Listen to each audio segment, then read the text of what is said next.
Assalamu alaikum students, how are you? Hope you all are fine and doing great. I am fine as well. So students, आज के lecture में हम direct indirect study करेंगे regarding the exclamatory sentences. Exclamatory वो sentences होते हैं जिसमें आप जो है अपने एक्सप्रेशंस शो करते हैं, अपने इमोशंस शो करते हैं by the addition of certain words. और सेकेंडली इन सेंटेंसेस को ऐसे आइडेंटिफाई किया जाता है कि इनके आखिर में मार्क ऑफ एक्सक्लेमेशन आता है। अब एक्सक्लेमेटरी सेंटेंसेस को जब हम डायरेक्ट से इनडायरेक्ट फॉर्म में चेंज करते हैं या डायरेक्ट से इनडायरेक्ट नरेशन में चेंज करते हैं तो ये फॉलोइंग जो रूल्स हैं हम इनको फॉलो करते हैं। रूल नंबर 1 है the tense of reported verb will change. जैसे कि हमारे प्रीवियस लेक्चर में हमने इम्पेरेटिव सेंटेंसेस के डायरेक्ट इनडायरेक्ट नरेशंस किए थे, तो आपको पता था कि जब tense of the reported verb, वहाँ पे जब इम्पेरेटिव सेंटेंसेस के tense of the reported verb जो है वो चेंज नहीं होता। लेकिन as far as the exclamatory sentence is concern the tense of reported verb will change, और वो अपने रिस्पेक्टिव जो टेंसेस हैं, जो कि मैंने आपको असर्टिव सेंटेंसेस के लेक्चर में बताए थे, उस अकॉर्डिंग जो है वो अपना हर एक टेंस जो है वो अपने रिस्पेक्टिव टेंस में चेंज होगा। Certain words will also change. अब से सर्टन वर्ड्स, जैसे मैंने आपको लेक्चर नंबर 1 और 2 से आपको गाइड किए जा रही हूँ कि सर्टन वर्ड्स जो है वो कौन से होते हैं। जैसे दिस जो है वो दैट में चेंज होता है, दीज दोस में होता है, tomorrow the next day, now will change into then ago जो है वो बिफोर में। रूल नंबर 3 है दैट इज यूज। दैट जो है वो यूज होगा, जैसे कि डेरिवेटिव सेंटेंसेस में दैट यूज नहीं होता था और इम्पेरेटिव में भी दैट नहीं यूज होता, लेकिन एक्सक्लेमेटरी सेंटेंस में दैट यूज होगा। अब फोर्थ रूल देखें, अगर आपके पास वर्ड्स आते हैं एलास या हो ओ नो या आउच, अगर इस किस्म के आपके पास एक्सप्रेशंस आते हैं और इस किस्म के वर्ड्स आते हैं, तो जब हम उनको डायरेक्ट से इनडायरेक्ट नरेशन में चेंज करेंगे तो हम इन एक्सप्रेशंस को रिप्लेस करेंगे और हम लिखेंगे ऐसे, शी या ही या जो भी आपका प्रोनाउन या सब्जेक्ट होगा, एक्सक्लेम्ड विथ सॉरो, क्योंकि alas, oh no, out, ouch, ये सारे एक्सप्रेशंस जो हैं ये आपको ग्रीफ या सॉरो से रिलेट करते हैं। अगर रिपोर्टेड स्पीच के अंदर जो वर्ब है और वर्ब से पहले या जो स्टेटमेंट है उसमें हमारे पास आता है हुर्रा, वाव, आहा, इस टाइप के एक्सप्रेशंस आते हैं, तो डायरेक्ट से इनडायरेक्ट में जब हम उसको चेंज करेंगे तो हम इस एक्सप्रेशंस को रिप्लेस करेंगे एक्सक्लेम विद जॉय। फिर हमारे पास नेक्स्ट रूल है, अगर रिपोर्टेड स्पीच में जो है हमारे पास एक्सक्लेमेटरी सेंटेंस वो व्हाट और हाउ से स्टार्ट हो रहा हो, तो उस केस में हम व्हाट और हाउ को इनडायरेक्ट फॉर्म में या इनडायरेक्ट स्पीच में रिप्लेस करेंगे एक्सक्लेम्ड विथ वंडर, या आप चाहें तो एक्सक्लेम्ड विथ एस्टॉनिशमेंट भी कर सकते हैं और सरप्राइज भी कर सकते हैं, डिपेंडिंग अपॉन यू कि आप कौन सा वर्ड जो है यहाँ पे यूज करते हैं। रूल नंबर 7 है कि अगर हमारे पास डायरेक्ट स्पीच में और एक्सक्लेमेटरी सेंटेंस अगर हमारे पास व्हाट और हाउ आ रहे हैं, एक तो हमने रूल पढ़ लिया कि हम उसको जब इनडायरेक्ट में करेंगे तो एक्सक्लेमेट वंडर करेंगे, तो व्हाट और हाउ, अगर कोई एक्सप्रेशंस कोई सेंटेंस जो है एक्सक्लेमेटरी वो यहाँ से स्टार्ट हो रहा है, व्हाट और हाउ से स्टार्ट हो रहा है, तो हमने इनडायरेक्ट में उस हाउ और व्हाट को रिप्लेस करने के लिए या इसका जो अल्टरनेट है हम वेरी यूज करेंगे, क्योंकि वेरी वो वर्ड है जो इनकी इंटेंसिटी को इक्वलाइज करेगा।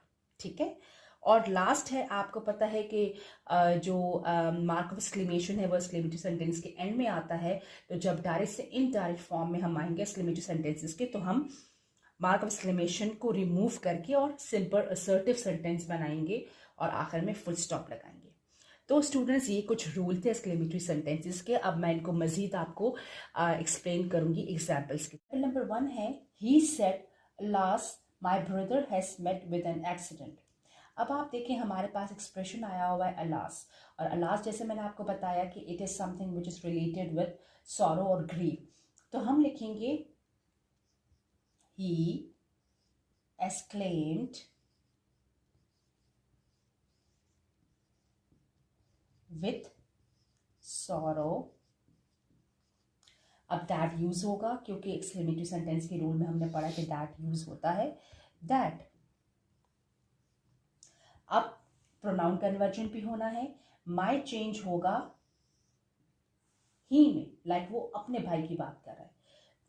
ही exclaimed with sorrow that his brother has met. Has met हमारे पास प्रेजेंट परफेक्ट में है, तो आपको पता है कि जब इनडायरेक्ट फॉर्म में हम चेंज करेंगे तो present perfect will change into past perfect. तो ये सेंटेंस बन जाएगा, ये टेंस बन जाएगा that his brother had met with an accident, और बाकी सेंटेंस आपका वैसा ही रहेगा। अब सेकेंड एग्जाम्पल देखें। They said hurrah we have been promoted. अब हुर्रा कौन सा एक्सप्रेशन है?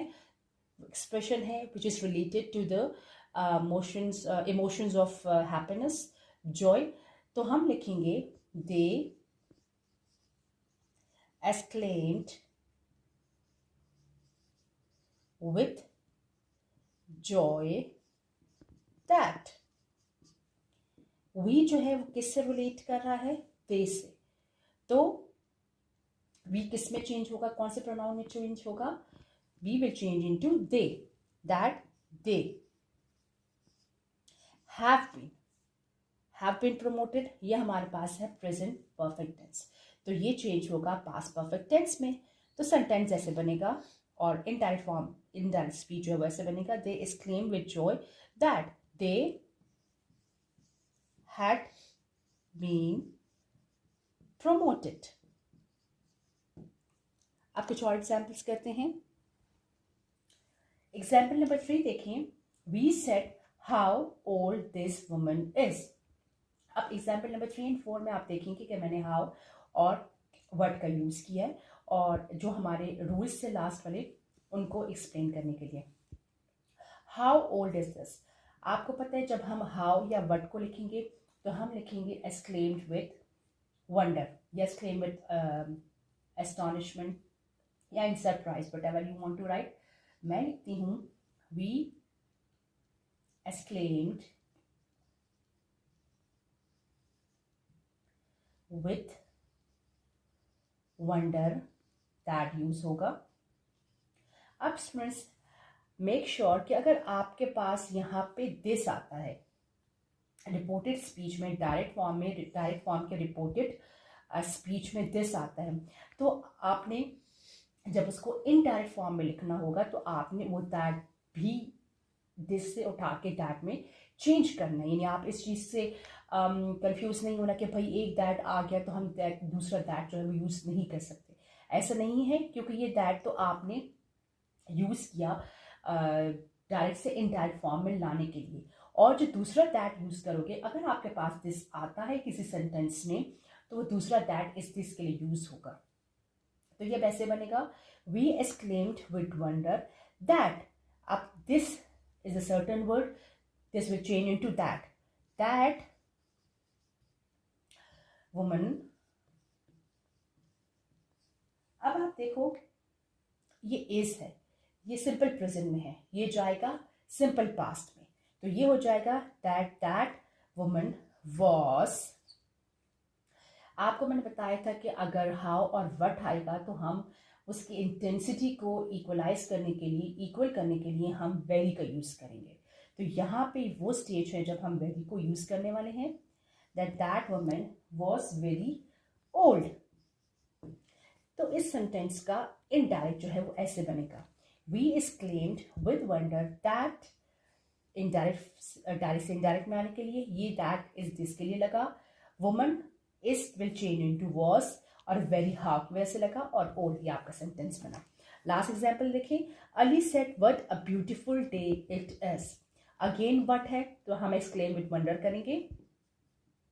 Ali exclaimed with wonder, that use होगा। अब यहां पे देखें इट यूज हुआ हुआ है, तो हम इट को इट ही रहने देंगे. इट इस will change into was, that it was a very. Very क्यों आया? क्योंकि वट है और उसकी इंटेंसिटी को इक्वल रखने के लिए हमने वेरी को यूज किया. That it was a very beautiful day. तो ये इसका इनडायरेक्ट जो नरेशन है या इनडायरेक्ट जो स्पीच है वो ऐसे बनेगा. तो स्टूडेंट्स होप्स हो कि आपको जो है आज का लेक्चर समझ में आ गया होगा. अगर आपको वीडियो अच्छी लगी हो तो लाइक